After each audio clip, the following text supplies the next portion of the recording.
औज़ुबिल्लाहिमिनश्शैतानिर्रजीम बिस्मिल्लाहिर्रहमानिर्रहीम अल्लाहुम्मा सल्ली अला मुहम्मद व अला आलि मुहम्मद व बारिक वसल्लम। मेरे बुज़ुर्गों, दोस्तों, भाइयों, अस्सलाम वालेकुम। मेरा नाम फवाद बंदयाल है और मैं इरफान बंदयाल का बड़ा साहिबजादा हूँ। तो आज की इस वीडियो में मैंने आपसे कुछ अहम बातें करनी थी। सबसे पहले तो जैसे कि आप सब भाई जानते हैं कि कुल्लु नफ्सिन ज़ाइक़तुल मौत, हर जो जी जान चीज़ है उसने अपनी जान अल्लाह ताला को सपुर्द करनी है। तो दुनिया में आपके पास चाहे जितनी दौलत है, चाहे जितनी जायदाद है, चाहे जितना पैसा है, जब मौत आती है, अल्लाह का हुक्म आता है, तो आप उस जायदाद या दौलत से अल्लाह के हुक्म को रोक नहीं सकते, बल्कि ये हर जान वाली चीज़ को इस मरहले से गुजरना पड़ेगा और सब ने अपने खालिक हकीकी के पास चले जाना है। तो जैसा कि आप सब भाइयों को मालूम है कि आप सब के उस्ताद और मेरे वालिद इरफान बंदयाल अब इस दुनिया में नहीं रहे, तो आज की इस वीडियो में मैं आपको थोड़ा सा उनकी बीमारी के हवाले से बताऊंगा और दूसरा उनके शौक़ के बारे में बताऊंगा। सबसे पहले तो मैं आपको उनकी बीमारी से जो तवील जंग थी उसके बारे में बताऊंगा, उसके बाद हम ज़रा शौक़ की तरफ भी आते हैं। तो बीमारी का जैसा कि दोस्तों आपको पता है कि वालिद साहब ने आपको बताया था कि उन्हें मैदे का कुछ इशू चल रहा था।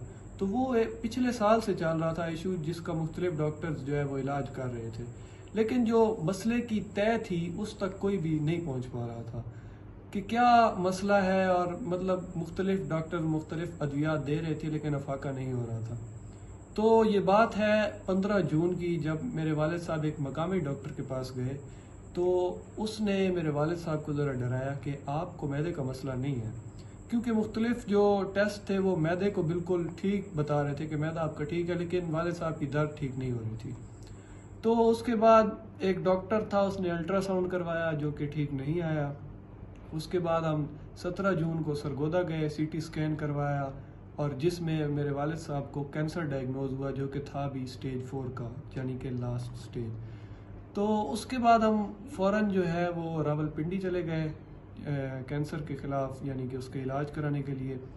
तो यहाँ पे आपको एक और बात बताऊं कि 17 जून को हम पिंडी गए हैं, तो उससे पहले 16 जून तक लास्ट स्टेज था कैंसर का, लेकिन इसके बावजूद भी मेरे वालिद साहब रोज़ाना 2-2.5 घंटे शौक़ को देते रहे हैं। यानी कि इस मूजी मरज़ में मुब्तला होने के बावजूद भी उनका जज्बा, उनका पैशन देखिए। तो यही चीज़ होती है एक शौकीन के हवाले से कि वो जो उसका शौक़ होता है, कोई भी बीमारी, कोई भी मुश्किल उसको वो उसके आड़े नहीं आने देता, बल्कि वो उसको मुकम्मल टाइम देता है। तो फिर हम जो है वो पिंडी चले गए वालिद साहब के साथ, जहाँ पे उनका इलाज शुरू हो गया कैंसर का। तो कीमो जो है वो डॉक्टर्स ने बताई और 4 जुलाई को मेरे वालिद साहब की पहली कीमो हुई। कीमो के बाद काफ़ी बेहतर हो गए मेरे वालिद साहब। आपने देखा कि उसके बाद उन्होंने फेसबुक वगैरह पे कुछ पोस्ट भी की, फ़ोन भी चलाना शुरू कर दिया था। शौक़ भी 1-2 दफ़ा देखा जब हम 14 जुलाई को घर आ गए। लेकिन फिर तकरीबन 19 जुलाई को उनकी तबीयत ख़राब होने लग गई। उनको यहाँ पे गर्दन में और सर में जो है ना वो बड़ा शदीद दर्द होने लग गया, जिसकी वजह से वो बिल्कुल बेड रिडन हो गए। उस दिन के बाद से वो खड़े होने के काबिल ना हो पाए। तो हम दोबारा पिंडी चले गए। कीमो तो जो है वो ख़त्म हो चुकी थी, पहली दूसरी कीमो लगनी थी, लेकिन डॉक्टर्स जो है वो दूसरी नहीं लगा रहे थे, क्योंकि जब तक ये मसला जो है वो सॉल्व नहीं होता तो वो कह रहे थे कि हम अगले स्टेप की तरफ नहीं जा सकते। तो हुआ कुछ यूँ कि हम जब वहाँ पर गए तो पहले मैंने आपको बताया कि कैंसर डायग्नोज हुआ था। तो कैंसर था बड़ी आंत का, जो कि फेफड़ों तक फैल चुका था। तो इस चीज़ का हमें मालूम था कि इन 2 मकामात पर कैंसर है। फेफड़ों में कुछ ज़रात थे, जो बड़ा कैंसर था वो जो है वो बड़ी आंत के अंदर था। तो वहाँ पे जो है इन जो दर्द थी इसकी तशख़ीस होने लग गई कि ये किस वजह से हो रहा है। तो सबसे पहले तो वहाँ पर एक वायरस जो है उसकी तशख़ीस हुई, जिसको GBS कहा जाता है।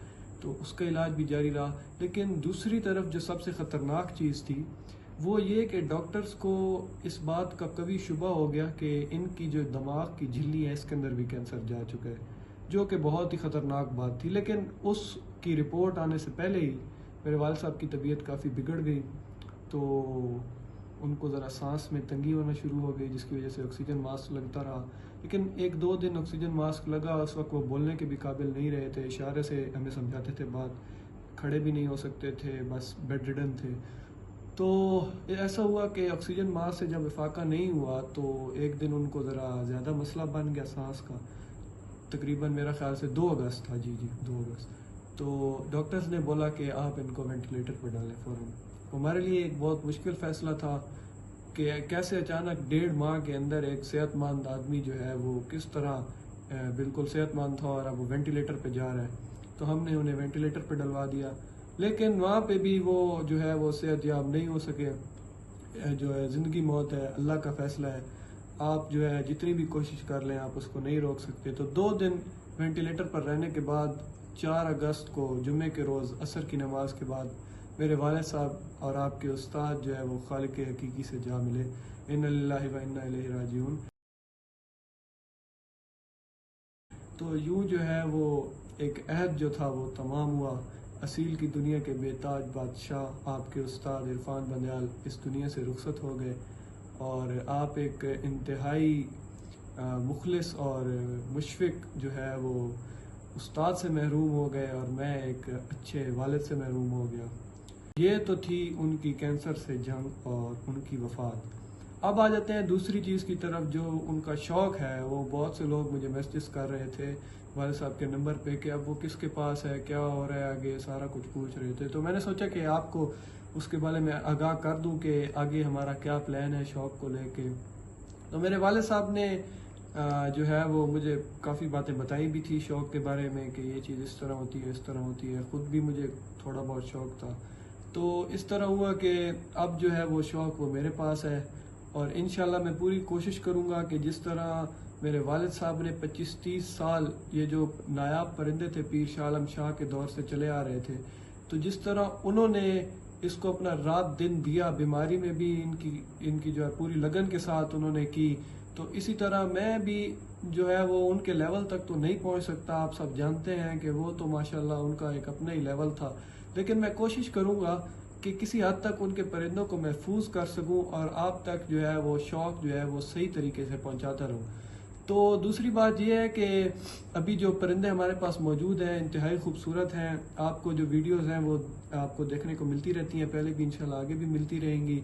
तो मेरी आप सबसे गुजारिश है कि मैंने कुछ फेसबुक पे जो है कुछ लोगों की मनगढ़ंत बातें भी पढ़ी हैं जिसके बारे में मैं समझता हूँ कि मुझे बताना आपको ज़रूरी है काफ़ी। तो कुछ लोग ये कह रहे हैं कि वो जो है वो शौक़ किसी और को दे गए हैं और इस तरह की कुछ बातें हैं। तो मैं ऐसी मनगढ़ंत बातों की सख्ती से तरदीद करता हूँ। आप सब से भी है जो मैं गुजारिश करता हूँ कि इस तरह की किसी भी मनगढ़ंत बात पर आपने ध्यान नहीं देना। मेरे वालिद साहब के तमाम परिंदे मेरे पास मौजूद हैं। कोई एक परिंदा भी यहाँ बंदयाल में किसी के पास भी नहीं गया, ना ही यहाँ से बाहर किसी के पास गया।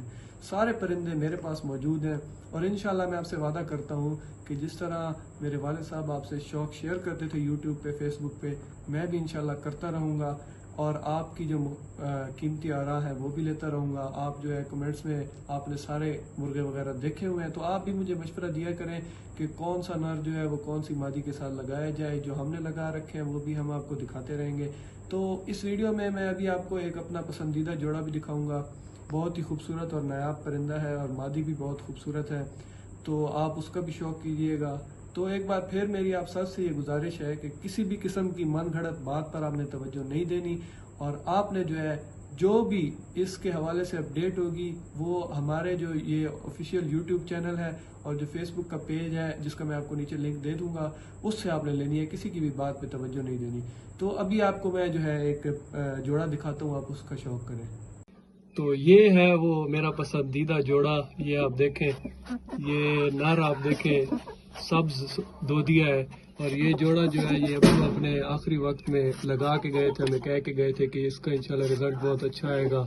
ये नर आप देखें इंतहाई खूबसूरत, इसकी आप आंख देखें सफ़ेद लाल डोरों वाली।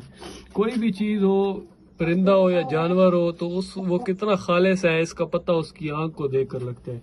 तो ये इन दोनों की आप आंखें देखें, बिल्कुल सफ़ेद और साफ आंखें हैं। ये मादी देखें, ये भी बहुत खूबसूरत है। ये नर बहुत मुझे पसंद है, सफ़ेद नोक नली में है, इसका शौक़ फरमाए। दुम इसकी बंद है, इसके खड़े होने का अंदाज देखें, सीना इसका चौड़ा है, खुला है, बहुत खूबसूरत है। चौरस नली है इसकी सफ़ेद रंग में। पंजे इसके देखें, ये देखें, आगे से इसके खुले पंजे हैं, मादी के पीछे से बंद हैं। यही पहचान है खालिस ब्रीड की। इसका आप शौक फरमाएं। इंशाल्लाह आगे भी आपको मुख्तलिफ जोड़ों का शौक मैं करवाता रहूँगा, और किसी किस्म का कोई आपका सवाल होगा तो इंशाल्लाह वो भी आपको जवाब दिया जाएगा। जिस तरह मेरे वालिद साहब आपको दिया करते थे, इंशाल्लाह हम भी पूरी कोशिश करेंगे कि आप तक उस तरह तो हम नहीं, उनके लेवल तक तो नहीं पहुंच सकते, लेकिन हम कुछ गुजारा करने की कोशिश करेंगे आपके साथ। देखें, तो ये था मेरे वालिद साहब के नायाब परिंदों में से एक जोड़ा। उम्मीद करता हूँ आपको पसंद आया होगा। तो आपने कमेंट्स में मुझे अपनी कीमती आरा से ज़रूर आगाह करना है। और दूसरा, जो लोग मेरे वालिद साहब की फातिहा खानी पे आए, ताज़ियत के लिए आए, तो उन सब का मैं तहे दिल से शुक्रगुजार हूँ। अल्लाह ताला उनको सलामत रखे, वो सब खुश रहें। तो ये थी आज की वीडियो। उम्मीद करता हूँ कि आप सबको पसंद आई होगी। इसको लाइक ज़रूर कीजिएगा, अपने दोस्तों के साथ शेयर कीजिएगा। शौक़ जितना शेयर किया जाए तो उतना ही फ़ायदा होता है, सब शौकीनों का फ़ायदा होता है। तो मैं उम्मीद करता हूँ आप सबको पसंद आई होगी। चैनल को सब्सक्राइब करना मत भूलिएगा। इंशाल्लाह मुलाकात होगी अगली वीडियो में। खुदा हाफिज़।